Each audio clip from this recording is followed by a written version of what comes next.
So you want to buy your first guitar, or maybe you want to buy your next guitar and you want it to be perfect, then I have some great tips for you. Let's go.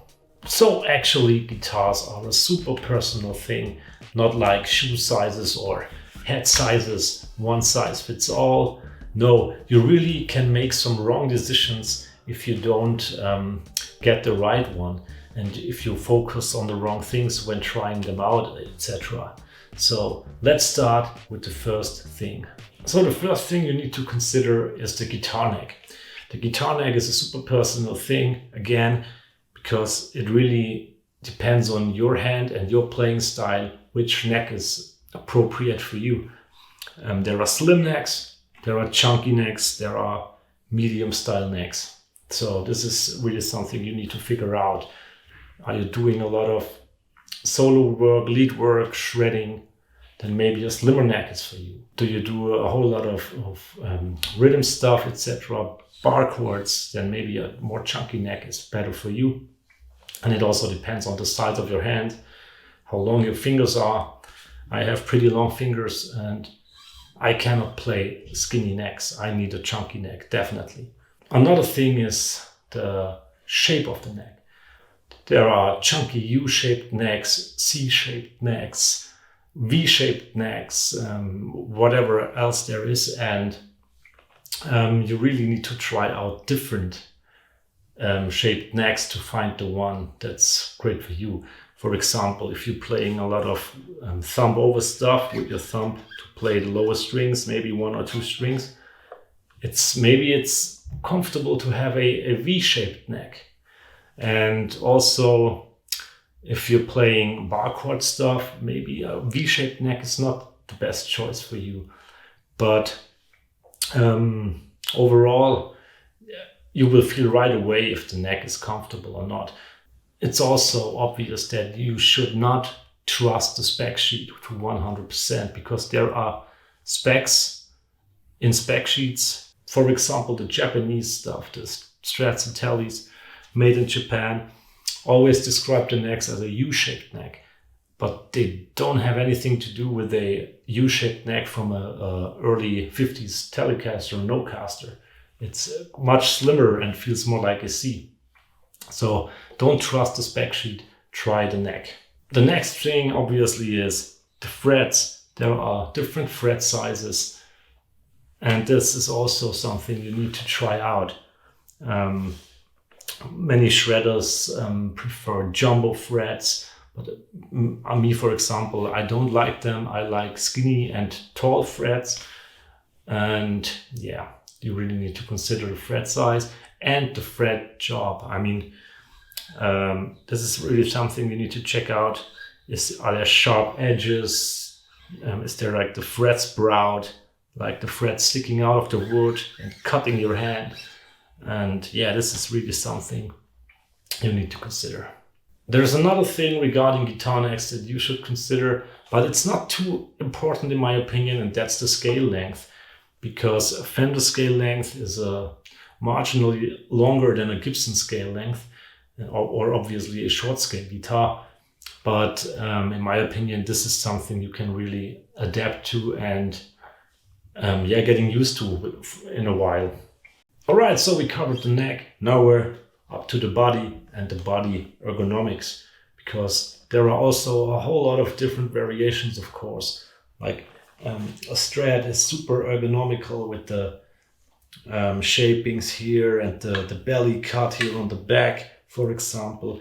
But it also has a downside to many people because the volume knob is too close to the strings, and many people, especially when palm muting, roll down the volume just slightly. So this is something you need to consider. But of course, this is also something you can get used to it. But this is like a super ergonomic guitar, and there are other guitars like a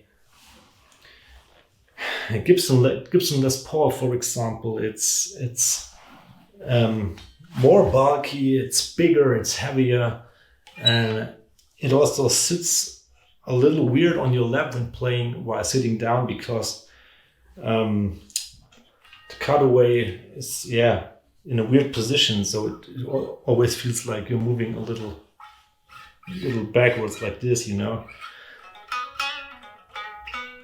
This is why many people play it like this. Anyway, this brings me to the next point, Les Pauls, which is also, let's say, an important thing for Les Pauls is the weight of your guitar. There are Les Pauls that are like 3.5 kilograms when they have a full massive body, but there are also Les Pauls that weigh like 5 kilograms, so that's insane. So the range of the weight is huge, and if you play a gig like 4 hours long, you definitely want to have a guitar that's not breaking your back, you know. Also, another thing that you need to consider is the electronics layout, you know, because on the Les Paul, for example, you have volume for both pickups and also tone for both pickups. So if you want to roll down the volume or the tone, let's say it can be a little confusing on stage in a hurry because you have so many parts here, and that you can possibly choose the wrong one and roll the wrong one down. For example, with a Telecaster, it's one of my favorites. You only have one tone, one volume, and you know exactly where you are. It's in a nice area where you actually know you're here at the volume knob, here at the tone knob, and it's a great design.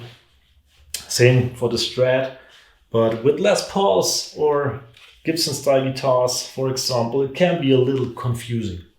So the last thing I want to cover when talking about the components and the ergonomics is a guitar bridge, because there are so many beginner sets or beginner guitars that are Strats with a tremolo system, you know, with the whammy bar, so you can do that wobbly thing, wow, wow, wow. And this is basically, it's bullshit having this on a beginner guitar, or even if you want to have a great next level guitar for intermediate playing, you really need to consider, do you need a tremolo system? Do you need a vibrato system? Because I don't need it, and I'm super happy without it, because it can be a pain setting it up properly, of course, and it always affects the tuning stability if you have like moving parts or parts that can move. So that's bad. And in my imagination, in my world, it's always best to start with a hardtail guitar, and maybe even to go on with a hardtail guitar, because it's just more simple and it works. Okay, the next thing is something people always say, oh man, this guitar has it. This guitar has the extra 5 or 10%. And this is actually when we talk about the resonance, the sustain of the guitar. And this is always something you should check out. Play your guitar unplugged. If you grab it, feel the neck, and strum a few chords without plugging your guitar into an amplifier. And you can feel the resonance. You can hear it, of course. If it's a bright sounding guitar, that's good. Because you can always roll down the tone to get those highs, to tame those highs a little, but you cannot really bring the high end into it if there is no high end. And you can feel the resonance, and this is something you connect better to your guitar if you feel the resonance. And a nice tip from a pro guitarist, I believe it was Jack Pearson, he always says if he tries a guitar, if he wants to check out if it's resonant or not, he always grabs it by the headstock and just strums a few open strings.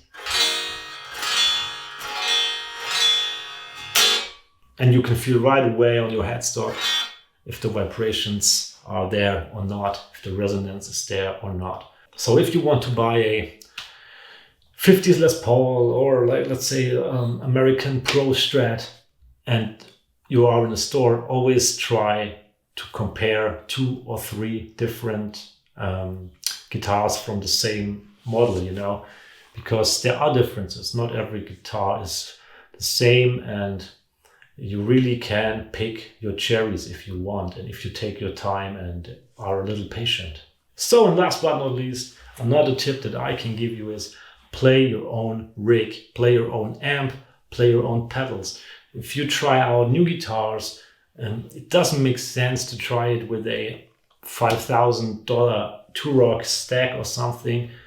Play the rig that you want to really use it with, because it sounds different. And maybe you try it with an expensive amp in the store and it sounds glorious, but maybe your amp that you have at home is just the one model that it sounds bad with. And just bring your own amp. Bring your own amp to the store and try the guitars with your actual amp, or at least try it with the same model if the store has one in stock.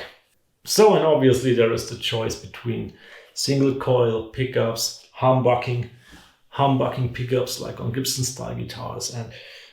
And I mean, this is let's say a basic thing that you need to figure out if you want to what's your preference, because you can rock on a single coil guitar and you can play clean on a humbucker style guitar. I mean, there is no rule for this. This is just where you need to listen to some tones, try some tones out, and just pick the one that you prefer.